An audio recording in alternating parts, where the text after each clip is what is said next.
Welcome back into Florida Live. I'm Garrett Weimer, and thanks for joining us on this Tuesday afternoon, live on Fox Local, YouTube, and on Fox 35. There is a high-profile trial going on right now in the Tampa Bay area, getting a lot of attention, and it's the state of Florida versus Alicia Andrews. This is regarding the alleged murder of Julio Foolio, the Jacksonville rapper who investigators say was gunned down in potentially a gang rivalry. A lot of things at play in this trial, and so we want to bring in someone who has been following this and can get us up to speed on what's been going on inside the courtroom. So we're going to bring in A.V. Perez, who is a legal analyst, with at AV to the Seventh Power. Does a lot of live streaming of these trials. And AV, we appreciate you stepping out and joining us here on Florida Live this afternoon. Yes, absolutely. Thanks for having me. What an intense trial. We are on day 5 right now. And, the state is about to wrap up this case. It really stems from Youngin Ace and Julio Foolio, a local Florida rap rivalry that has garnered so much attention on YouTube. Julio Foolio was only 26 years old before he was gunned down. And both of these young men had large followings on YouTube. So what we are seeing in the courtroom is the first of 5 defendants charged with Julio Foolio's death. The young lady that is in court today, her name is Alicia Andrews, and she is being charged with murder in the first degree and conspiracy in the state of Florida. And as you can see in that video, this is how Julio Foolio was gunned down. And this was happening in the Tampa Bay area, but a majority of these people that were involved actually drove down from the Jacksonville area. Now, Alicia is being charged with the conspiracy. Although she is not one of the people that pulled the trigger, the conspiracy element here is really important when it comes to her. Isaiah Chance is one of the next people that will be tried. Sean Gaithright as well. Rashad Murphy and Davion Murphy are the next ones up. So really big trial here in the Florida area.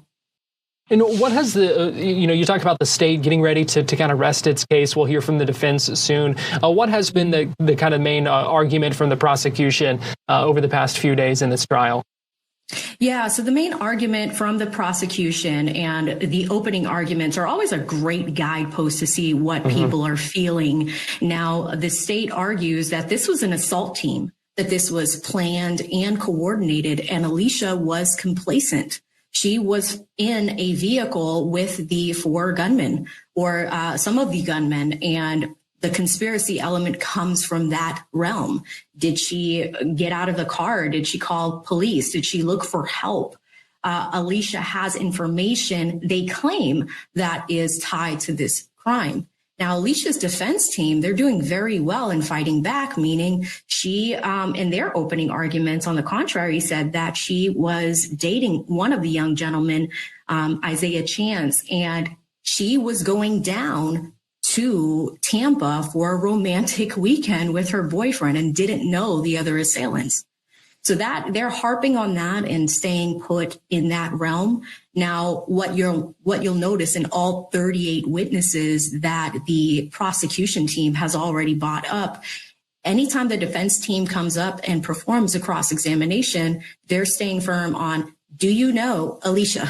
Does this have to do with anything that has to do with Alicia? They're tying Alicia's involvement to this case very, very closely with anything that the prosecutors have brought up.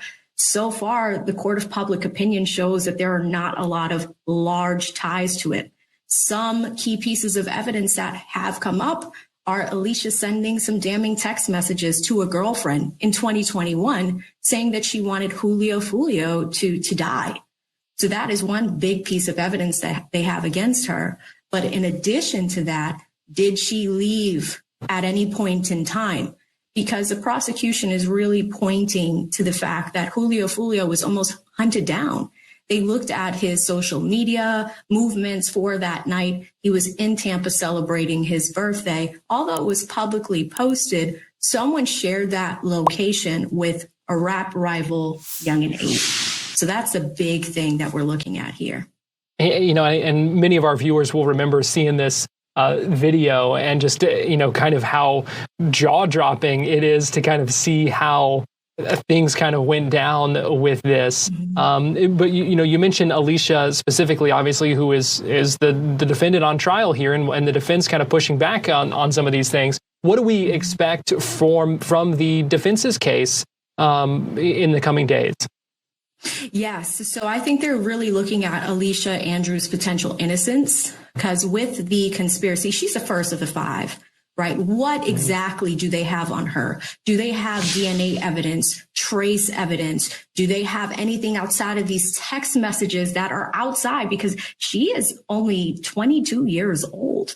Outside of, you know, young people gossip, so to speak. The text messages seem the most damning, but they are, and I believe, and this is a quote from one of the defense attorneys today to the prosecutors, please find her guilty because she knows gang members. That's almost a sentiment that they're putting in front of jury members. They are not denying that she's had involvement or has had conversations with some of these gang members. But what evidence is sticky enough to show that this woman has involvement with the crime? Now, the big thing is today, and this is one of the state's last witnesses, they're almost ready to rest their case. There is a Detective Ramos from the Tampa PD department. He was the lead investigator in the case. He's currently on the stand right now and is one of the most important witnesses out of all 39 that the prosecution has put up. He has the most information as the lead investigator and could potentially reveal some items or pieces of evidence that tie Alicia directly to the crime. The defense team is ready to go. They do have about 4 to 5 witnesses that they expect to put up, but closing arguments are scheduled for Thursday, and the jury's going to go into deliberation. So we will see ultimately what happens here. And then all bets are off once the jury retires to that deliberations room. But I'm curious if there's any testimony that kind of stands out to you that you've heard so far. Yes. So there are a few contradictions in the defense's opening arguments. They specifically state that Alicia did not know any of these people and that this was a romantic weekend. You know, we have seen a few pieces of evidence that show contradictions to that. About an hour ago, actually, we just heard from another detective from the Tampa Police Department who conducted a Cellbrite analysis and was able to extract things from Alicia's phone.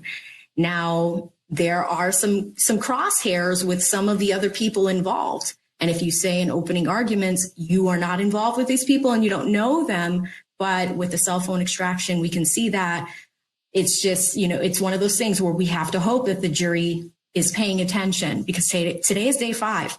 Majority of the witnesses from the prosecution side have been local law enforcement, both between Tampa and in Jacksonville, and gang experts that are looking at these crimes. But ultimately, you know, Julio Foolio's family is pretty active. His mother has been active on social media and wanting justice for what has happened to him. You talked about some of what the prosecution has tried to prove, the defense kind of pushing back about that. Obviously, we've not heard the defense put on their case just yet. Exactly.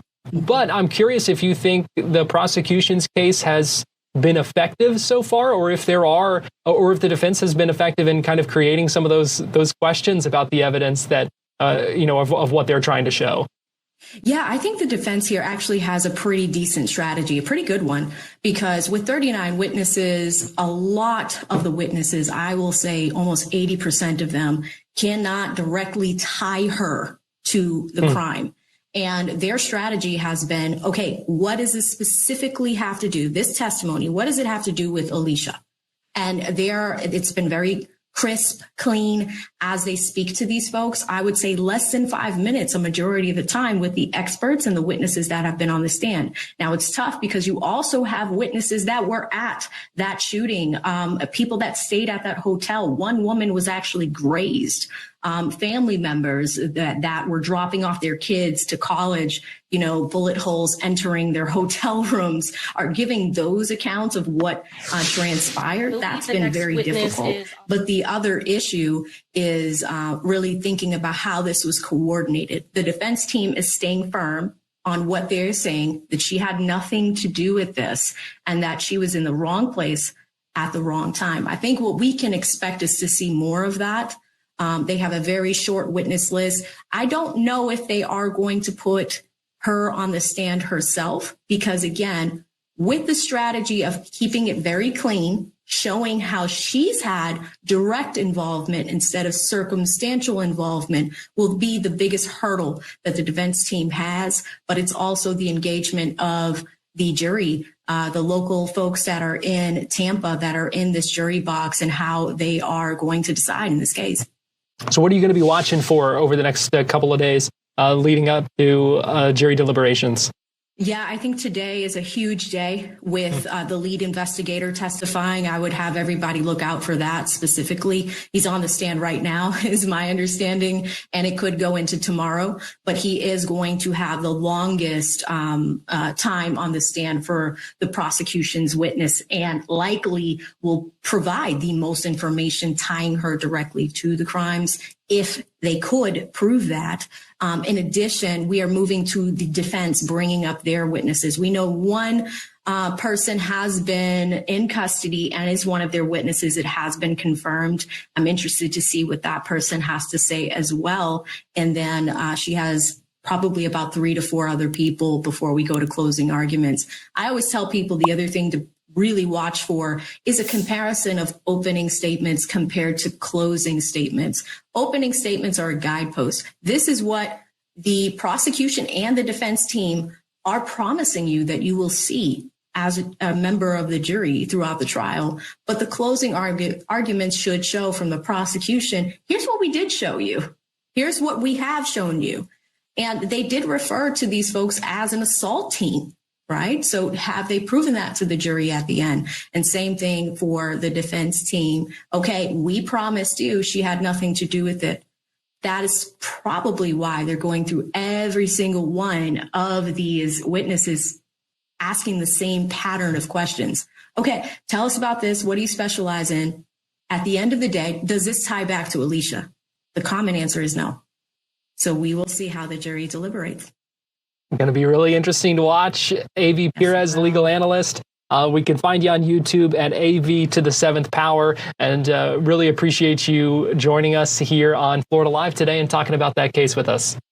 Thank you so much. I really appreciate you guys having me. This was a lot of fun. It was fun. We'll have to have you back. We're going to take a break here on Florida Live, and we'll be right back after this.